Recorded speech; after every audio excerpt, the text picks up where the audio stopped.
Bila kalbi dia dapat rasa cinta kuat, rindu, mahabbah dengan Tuhan, makhluk tak rasa macam nur mahabbah tu kuat.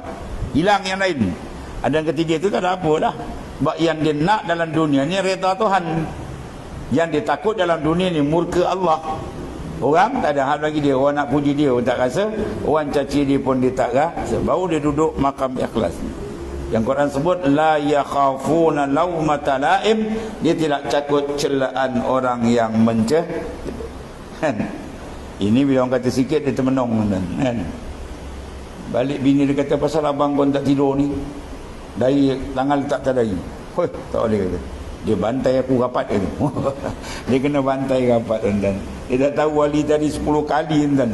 Pergi balik tak ada apa. Dia kata kalau kau tak boleh buat, anjing lagi andal kau. Sebab apa tu? Punca apa? Qalbi, dalam. Semua hati dan dalam. Ya. Hati kita bertawajuh dengan makhluk, habislah itu. Kalau hati dia bertawajuh kepada Tuhan makhluk, Khalik. Ya. Kalau kita asal Tuhan Muassir, dia yang memberi kesan segala-galanya. Kita hadap tepat kat dia. Insya-Allah selamat.